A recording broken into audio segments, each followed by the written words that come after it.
We're here today at Edward Labinjoh's dealership. He's a specialist in Alfa Romeos dating back to the 1960s. Let's go in and hear his story.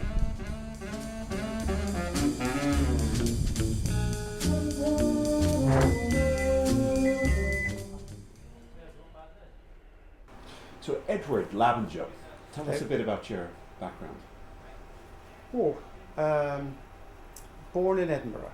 Okay. And to some extent defined by that. Okay, defined, right. My father from Nigeria, Okay. West Africa, Okay. Yoruba, Yoruba. and my mother from Shetland, the islands. Wow. He came over to do medicine Okay. at Edinburgh University. Okay. She had come over to do nursing From Shetland. from Shetland. Okay. So I was born in the middle of the war, 42, Okay. and by that time my father had qualified, built up a reasonable sized practice, and had a maternity nursing home. So I suppose I had a middle class upbringing and experience, a fairly sheltered one. Okay. I went to a private prep school, Okay. Gilsland Park, Okay. in Edinburgh, Okay. and then on to the Edinburgh Academy. Okay. I suppose the family feeling that my elder brother having So you're how many children in the family? three. Three. Okay. So I had an elder brother Right. and an adopted younger sister. Okay. My brother had gone off to do pharmacy. Okay. So I think I was probably intended to be the medic of the family. I know from experience Okay. the pressures of a doctor's son. At least there was two sons Right. in your family, so So at least one of them was halfway there. yeah. And I have to say that as a youngster, I loved medicine. My father retired in '57, Wow. and we went back as a family without my mother. Okay. Would not go back to Would not Nigeria. go back. Okay. So We went back to you went back in Nigeria 1957 in 1957 to Lagos. to Lagos. Okay. 3 3 years before independence. years before independence. Wow. And a fascinating place to be. Wow. Obviously, I was 15 Yeah, years old yeah. then. Wow. The great beaches, fascinating nightlife. Yes. It was, from that point of view, fantastic experience. Fantastic, yeah. But of course, I also went from the nuclear Scottish middle class family Right. to an extended family. Okay. So Okay. that was That a was- new Right. and sometimes quite sobering experience, in that you were placed almost entirely by age in a hierarchy, a kind of pecking order. So you would have been you and your brother would have gone back.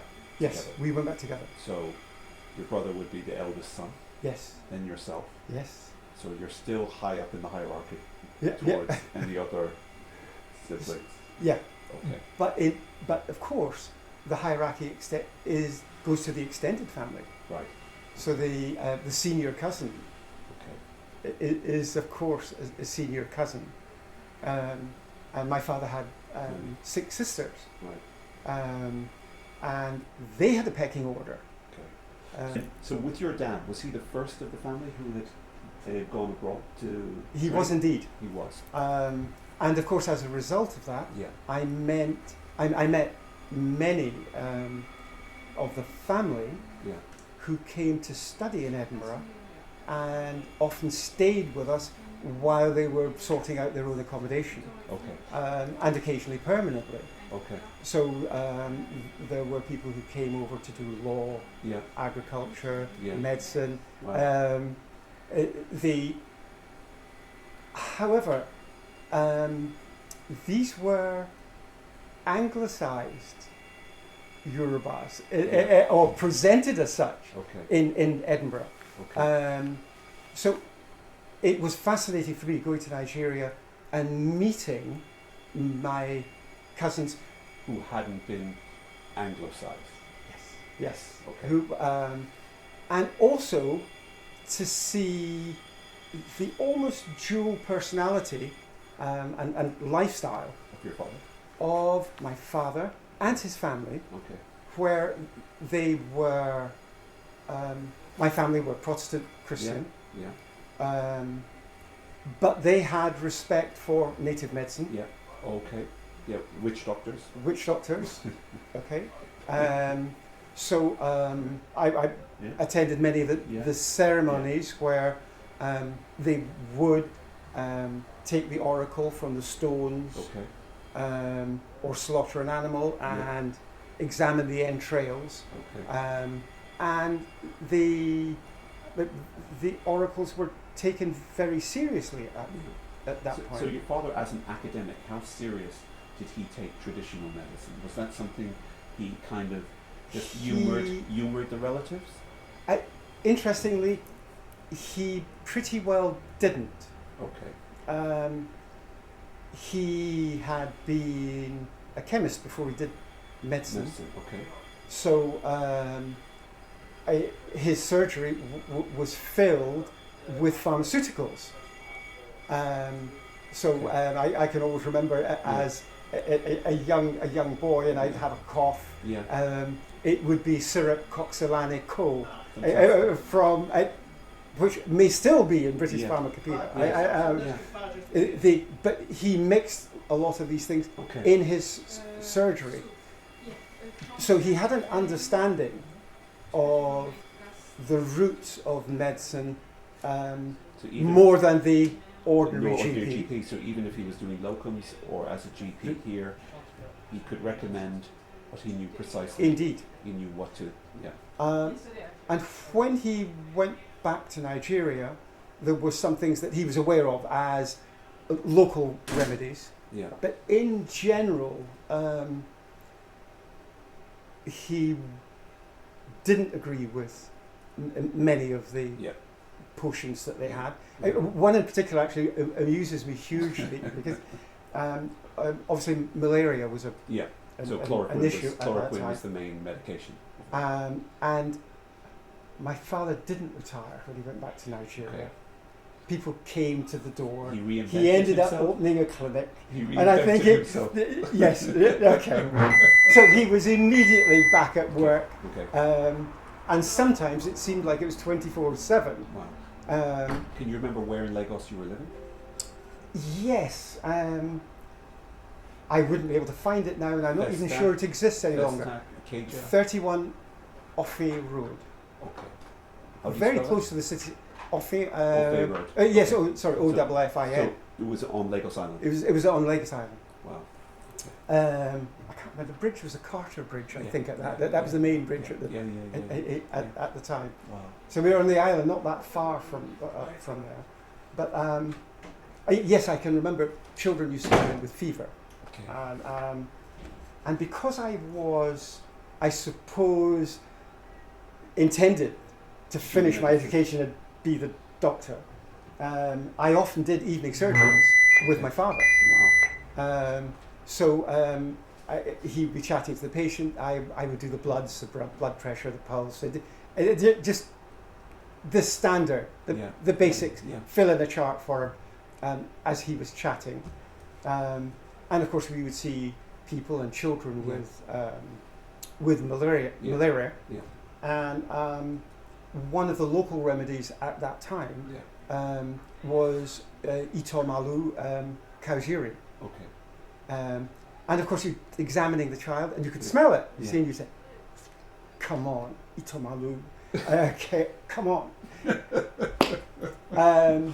In that very educated, superior, I know kind of thing. So it was hugely interesting for me to find that in recent times they have studied why people did it. Mm-hmm. And found that there is indeed an element in cow's urine that reduces fever. Okay. Wow. Now, I'm sure that's not the best way of doing it, Okay. but there was an element It of was. okay. So the whole idea is educational for everyone.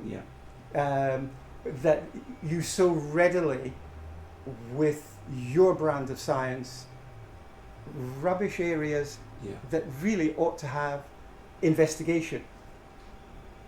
Over the 50 years, that's something that has changed significantly. Yeah. So people are now trying to protect the rainforest, Yeah. the rare plants Yeah. that may have a significance Climate change. The whole thing. that Which is we even haven't coming- yet which is understood. Which is coming down. So these so anyway, Wow. from that point of view, Nigeria was. So under the age of, so you had this. So I was 15 to 18. So from 15 to 18, you were even being treated, or you were. Being, I was already feeling like a junior doctor. That's Yeah, what I was yeah, going to yeah, say. yeah, So you were that was living it. as a junior doctor, and then what happened that this love of cars and mechanics? Where Well, did I this have come to from? say- Nigeria, or when you came back here? I liked cars Okay. there. Okay. My father liked cars. Right. And here he had a couple of classic cars. Okay. A Bullnose Morris from 26. Where did you live in Edinburgh? We lived initially in Morningside Road, Okay. above the nursing home, Okay. which was at 29 Morningside Road. So, and your dad did have a nursing home over And here he had that in the nursing home that you here. were above. Okay. that we were above. Okay. He had his practice at number 8 Gardens Crescent, What was the name of the nursing home? the Carnegie Nursing Home. Carnegie Home. And his own practice here? And he must have practiced under his That's what I'm name, saying. Dr. Labinjoh. So it the was next Labinjoh was you. it was a to Labinjoh establish name. it. Yeah. I still occasionally Yeah. have people arrive at the door Yeah. saying, "That's a very unusual name. Yeah. My mother had." Wow. He had 6,000 patients on his list in Edinburgh, Wow. so he was a very Wow. busy doctor. Wow. And being gregarious and Yeah. involved with the community, Yeah. he sang as a soloist Wow. in the Methodist Church. He played the organ, the piano, Okay. the trumpet. I'm embarrassed to say I played That's what I was no just gonna say. These are instrument. very big shoes. This is a big shadow of a giant. And you came back to Edinburgh with this love of cars. Yes. Okay. So yes, so he loved cars. Okay. He was interested in things mechanical. He was interested generally in how things work. So he had a wide view of science being a way of describing the world that we live in. Yeah. So as I grew up, from being quite young, we always looked for a rational explanation of why things were the way they were. The way they do. Yeah. And occasionally we'd have fun together And even from a philosophical. from a philosophical Yeah. point of view. Which is very Nigerian. Amongst all tribes. In terms of living in Edinburgh, I think I was very lucky in that I was somewhat insulated anyway. And Edinburgh was a university town. Yeah. So most people of colour who arrived in Edinburgh were temporary residents, Mm-hmm. and they were recognised by the population as being probably pretty well educated. Yeah, of course. So there was a different view Perception, yes. of the black Yeah. immigrant 100%. from the one that one might have Yeah. had in Liverpool, Yeah. or It indeed was in a London. university town, and It was a all university academic. town, Yeah. so it was a different Yeah. experience. Like Dublin. at the Okay, time. yeah, very like Dublin. Yeah. So I always found it interesting to visit relatives in London who would describe an experience that I Very didn't different. understand. Yeah.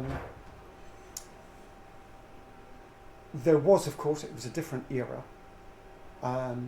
and black people who arrived accepted that they had arrived in someone else's country and they would make the necessary adjustments to be liked. We're talking about. Are you talking about the change? Now that changes with the second and third generation, who feel they should not have to explain themselves. Yeah. I am British or Scottish. I am here as of right. Yeah. When somebody says, and where are you from? Yeah. They won't say, I am from Glasgow, Edinburgh. Okay. Yeah. And that response for someone of my generation is unnecessarily contentious. It is a form of being polite, of being polite. Easy conversation. Yeah. And what they really want to know is, what are your roots? How did you manage to come here? There must be a story. There must be a story. From everything I'm getting, this was a very positive place to grow up for yourself. For me, Edinburgh was a very positive place to grow up. Did you ever, can you sense any changes as of recent or in the last 10 years? Since more, as you were saying, that back in the 60s and the 50s, most of the Africans that were here were students. So do you feel that there was a change when the perception of the word African had changed?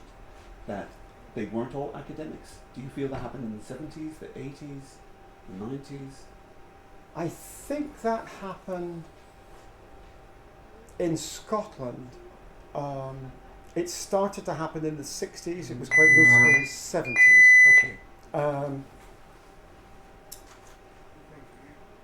The post-war shortage of labour drew a lot of immigrants into the southeast of England. Okay.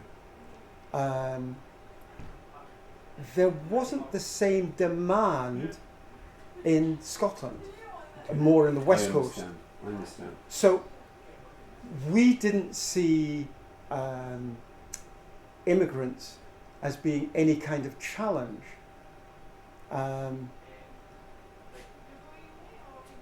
Now it is slightly more significant. As soon as we see an economic downturn, as they did in the 70s, very often the people on very low paid jobs are nevertheless doing ones that are essential to society, and they continue to work at the point where perceived to be not beneficial to society. Yeah, okay. But at that point, they continue to work.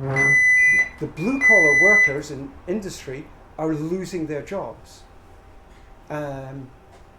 They suddenly see people who they would be expecting to be further down the social ladder actually not doing as badly as they would expect them to do. That breeds resentment.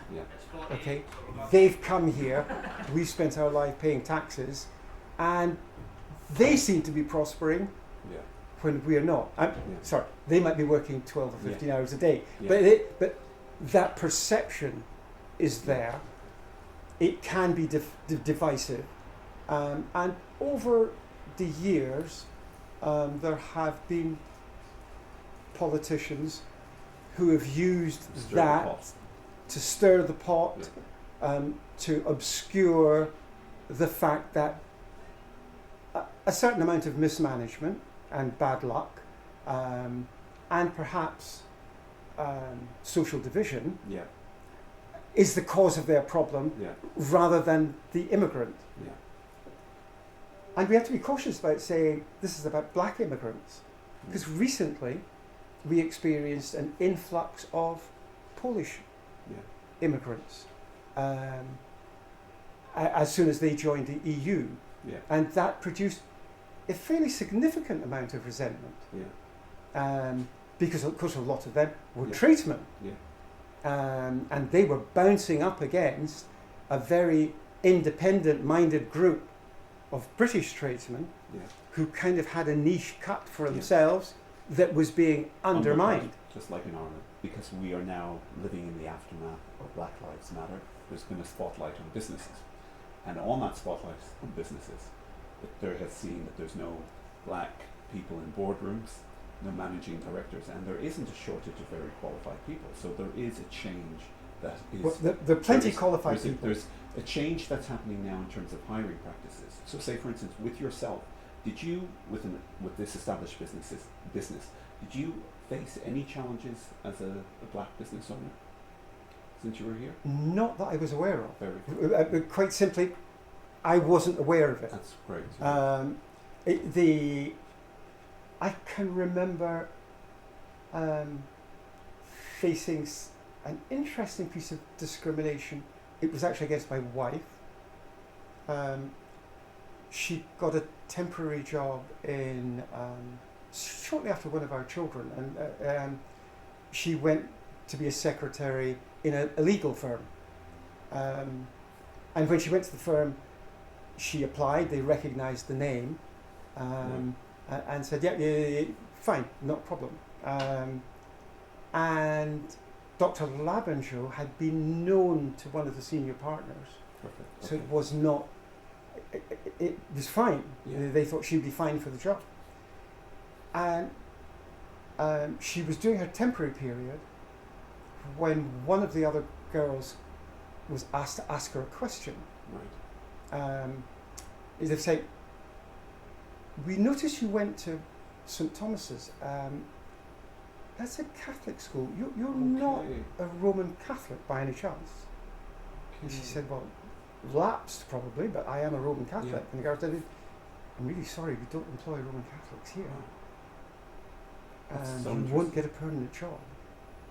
Now, my father was a Freemason and a well-known Methodist, and the assumption was that his son would not have married a Roman Catholic. Wow.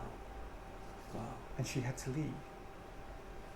So, on a personal basis, Yeah, I yeah. was aware of So- discrimination. Yeah, but the discrimination you're talking about was the secretarianism that's up here more so than Yes. anywhere else, like in Glasgow. Okay. What the glass is changing in terms of the glass ceiling. As you're saying, the elites, there's so many in the private schools here, Nigerians going way back, Yes. right? Now, the choices of where they went to for employment.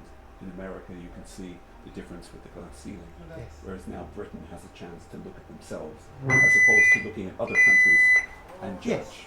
Yes. So say for instance, if you were thinking of what advice would you give to black entrepreneurs that are here in Edinburgh, say from your wealth of experience?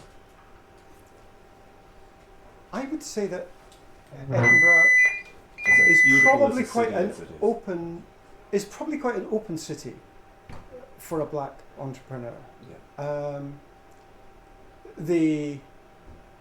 Any perceived foreigner, Yeah. white or black, will attract more scrutiny than somebody who happened to be from the same school or the same lodge. Yeah. Okay, and I think you have to take that Yeah. as read. Yeah. But having said that, Scots have often been discriminated against and understand discrimination in a way that particular Southern English may not. Like the Irish did in Like the 60s. Irish? No blacks, no dogs, no Irish. Yes, Yeah. okay. So the Scots and the Irish, and indeed the Welsh, understood Yeah. that they were different and might have to work just that bit harder, and be prepared to integrate and Yeah. anglicise Yeah. in order Yeah. to fit in. Yeah. So, in general, blacks haven't had a very bad deal here. So what skills would you recommend for, say, an African or Afro-Caribbean family that may be thinking of going back home? What kind of skills would you say would be of use bringing back, even if it's Nigeria, West Africa? I would find that very difficult to pick on, but there's one thing I see as a common thread, Yeah. and I would say, whatever your profession, you should understand what you do, understand the fundamental theory the philosophy of what you do, because that makes your skill transferable. If you are a practitioner, whatever your profession is, where you operate by rote, well, in this case, we always do that. You haven't learned anything. You have to know the why. When you know the why, you become of value in whatever group you care to join. So whether you're a filmmaker, a doctor, a journalist, understand the fundamentals. Yeah. And take with you the fundamentals and an open mind, Yeah. and you're on a winner. That's the key. And the final question: which do you prefer, Ghanaian jollof rice or Nigerian jollof rice? Of course, Nigeria's jollof rice. Edward Labinjoh. Thank you very much. Pleasure. Okay. Yes. Pleasure. Big time. Okay. Pleasure. Yeah. So we can just